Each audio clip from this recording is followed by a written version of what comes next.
les amis, c'est Karim d'ITA Consulting. Bienvenue sur ma chaîne Facebook, ma page Facebook, ma chaîne YouTube. Là, on va prendre 2-3 minutes, enfin un peu plus quand même, pour expliquer ce qu'est le consulting. Donc, j'avais fait une vidéo sur le consulting. Je vais être un peu plus détaillé sur un point du consulting qui s'appelle le consulting achat. Voilà les amis, si vous êtes nouveau sur la chaîne, sur ma chaîne YouTube ou sur ma page Facebook, je m'appelle Karim Barak, donc je suis le fondateur de ITA Consulting. ITA Consulting, c'est une société que j'ai créée qui s'occupe spécifiquement de tout ce qui est formation, accompagnement des entrepreneurs, accompagnement des entreprises dans leur stratégie de développement, au niveau de l'activité, au niveau du chiffre d'affaires, comme le développement au niveau aussi des infrastructures, des investissements, et puis tout ce dont vous avez besoin pour booster votre société. Micro-entreprise, PME c'est petites et moyennes entreprises. Donc, je fais une vidéo aujourd'hui pour parler spécifiquement de consulting, puisque à part les formations, nous aussi on est spécialisé dans tout ce qui est consulting. Consulting, ça veut dire consultant en français, consulting c'est en anglais, mais ça veut dire consultant en français.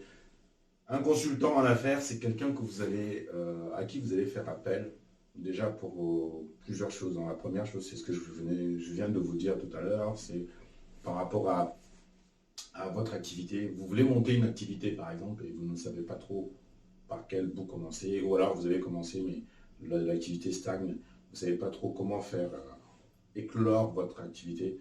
Donc nous, on sera là pour vous accompagner au niveau de mettre les stratégies en place. Tout ce qu'on va faire, c'est mettre des stratégies en place, les contrôler, éventuellement les modifier, mais on va vous suivre tout au long.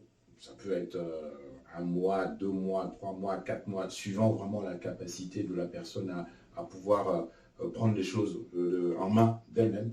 Et donc la deuxième chose que je voulais soulever par rapport au consulting, c'est le sujet du jour, c'est par rapport aux achats. Qu'est-ce qu'un achat dans une entreprise? Parce que j'ai remarqué en fait, dans beaucoup d'entreprises, surtout en Afrique ici, on achète souvent pas très bien. Quand je dis qu'on achète souvent pas très bien, on a l'habitude d'aller chez quand on est entrepreneur hein, ou même PME, on a l'habitude en fait d'aller chez nos commerçants habituels, d'aller prendre la chose qu'il nous faut, par exemple si c'est du tissu, si c'est des tubes en fait pour un électricien, des tubes gorge pour un électricien par exemple, ou alors des briques pour un maçon, on a l'habitude d'aller toujours au même endroit, alors que c'est pas comme ça qu'on optimise la chose. Parce que malheureusement, je l'ai constaté chez nous, en Afrique ici, c'est que la fidélité ne paye pas forcément.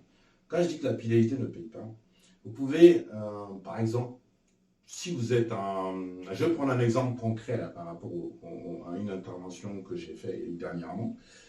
C'est quelqu'un qui fait de la couture, qui font de la conception de vêtements et qui avait l'habitude d'aller toujours au même endroit acheter ses vêtements.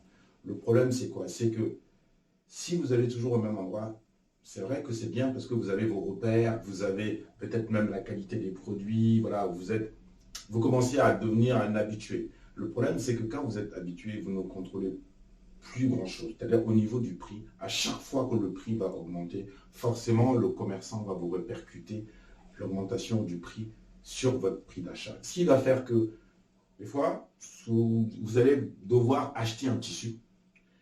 Et le tissu que vous voulez, vous allez y aller aujourd'hui et le commerçant va vous dire « Ah, le prix a augmenté, pourtant, hein, vous êtes venu il y a 2 mois, le prix était à un prix on va prendre un exemple de 5 000. Et là, bizarrement, vous venez aujourd'hui, on va vous dire que c'est 7 000. Vous voyez que vous ne pouvez pas fonctionner comme ça. C'est très, très difficile de fonctionner comme ça parce que vous n'allez pas. C'est difficile de répercuter à chaque fois vos augmentations de prix sur le prix de vos produits finis.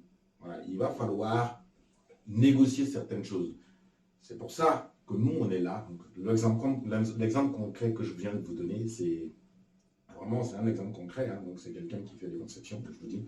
Donc, il a fait appel à moi. Moi, je lui dis, écoute, ce que tu dois faire, c'est d'abord sur tes tissus, tu regardes combien tu en as eu besoin. Essaye de voir combien tu en as besoin dans l'année à peu près. Pourquoi c'est important?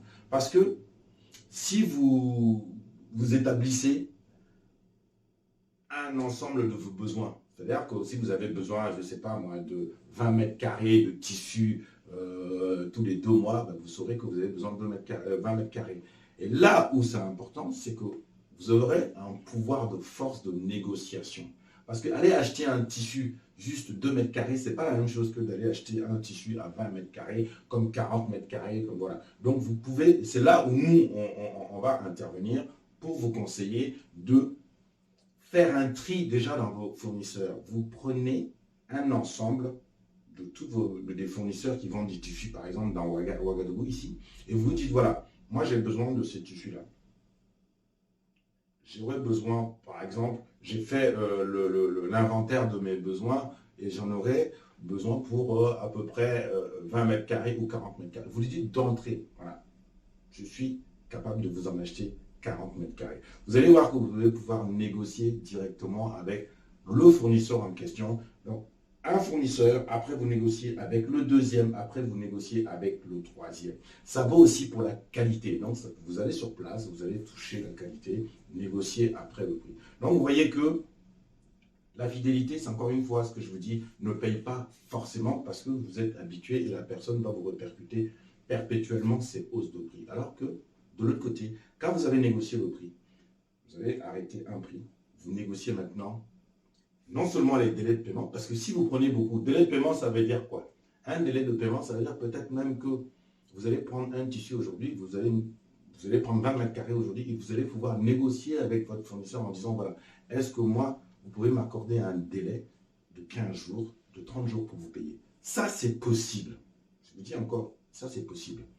C'est une négociation à avoir avec la personne. Parce que plus vous aurez de quantité, plus vous pourrez négocier et les prix, et les délais, et puis d'autres conditions encore. Donc, des fois même la livraison, parce que la personne peut vous livrer. Alors que pour 2 mètres carrés, elle va dire, moi, non, non, moi, je ne vous livre pas. Vous voyez les économies, on appelle ça des économies d'échelle que vous pouvez faire. Tout ça mis bout à bout, vous ne vous en rendez pas compte, mais là, le conseil que j'ai donné à la personne, à celui qui confectionne les... Donc, cette personne a appliqué les conseils, elle a en tout économisé 20% sur son prix de tissu au global. Donc, vous voyez, 20%, c'est énorme. C'est 20% que vous pouvez répercuter sur votre marge. Votre marge, c'est quoi?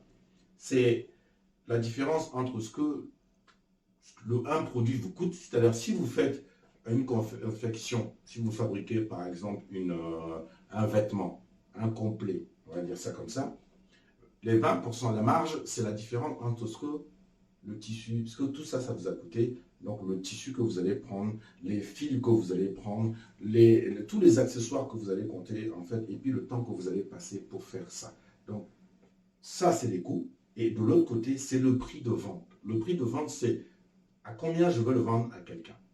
C'est ça, en fait. C'est ça, le prix de vente. Donc, la marge, c'est la différence entre le prix de vente et les coûts de revient, on appelle ça. Coût de revient, c'est combien me revient tout ce que j'ai acheté pour faire mon complet. Donc, vous voyez, c'est un exemple concret que je vous ai fait brièvement sur le besoin, ce qu'on peut avoir comme besoin auprès d'un consultant. Achat. Voilà, donc ça va au-delà de ça, parce que moi, je suis aussi dans l'électronique. Donc, ça veut dire que pour tous vos besoins d'électronique, que ce soit donc high-tech, hein, vous avez besoin d'une télé, vous avez besoin, ici vous avez, vous voyez, on a un showroom, donc le showroom nous permet aussi de vous montrer tout l'équipement de cette salle, donc tout l'équipement électronique de cette salle. Si vous avez besoin d'un équipement électronique, c'est là où aussi le consultant il est utile. Pourquoi? Parce que comme lui, il s'y connaît techniquement, il va vous conseiller, il va peut-être même venir voir chez vous, dans votre maison, pour voir est-ce que la télé que vous voulez, est-ce qu'elle est adaptée à votre salon. Il va vous conseiller peut-être même sur des modèles qui ne sont même pas encore existants. Moi, dernièrement, il n'y a pas très longtemps, j'ai dit quelqu'un voulait acheter une télé, et moi je lui ai dit un vidéoprojecteur, et je lui ai dit, écoute, si tu peux attendre 2 mois, il y aura des bonnes opérations dans 2 mois. Ça, c'est un conseil que vous pouvez donner, que le consultant donne aussi à ses clients. Donc, achat. Vous voyez, donc, vous avez besoin de quelque chose, vous n'êtes pas spécialiste dans ce domaine-là, et bien vous faites appel à un consultant achat comme moi. Ça peut être aussi dans les travaux, puisque j'ai de l'expérience dans le BTP, donc ça peut être aussi dans les travaux. Vous avez besoin de construire, de faire un garage, ça s'appelle une extension. C'est-à-dire que sur votre terrain, vous avez déjà votre maison, vous voulez mettre autre chose, je ne sais pas, peut-être même une chambre supplémentaire ou des choses comme ça. Ça aussi, ça fait partie de ce qu'on sait faire, puisque je travaille aussi dans le BTP. Donc là, je serai à mesure de vous conseiller, venir sur place, voir comment éventuellement on peut faire pour vous donner les meilleurs conseils possibles au niveau de l'extension, et puis surtout aussi être en relation directe éventuellement avec des artisans ou autres, ou ça peut être une autre entreprise, mais par contre c'est moi qui vais être je vais faire en fait le pare-balles entre guillemets, c'est mode fusible, hein, on va dire ça comme ça, c'est-à-dire que s'il y a un problème avec la personne qui exécute, c'est-à-dire que ça peut être une entreprise comme un maçon, la responsabilité m'incombe à moi et pas à vous. Donc forcément, il faut que le consultant, c'est la même chose, hein, il faut qu'il gagne sa vie. Donc, il va aussi vous faire une offre, un devis par rapport à sa prestation qu'il va avoir. Voilà, les amis, je voulais revenir là-dessus. N'hésitez pas, si vous avez des questions sur le consulting en achat, c'est très très large, hein. On peut y passer toute la journée, mais donc, si vous avez des questions, n'hésitez pas à appeler. Appelez-nous. Donc, on est situé à Asimo, Ouaga 2000. Vous pouvez même passer, hein, on est là pour ça. Vous pouvez même passer, regarder le showroom, nous poser les questions que vous voulez. Donc, on est quand même assez ouvert là-dessus. On vous accueillera avec plaisir.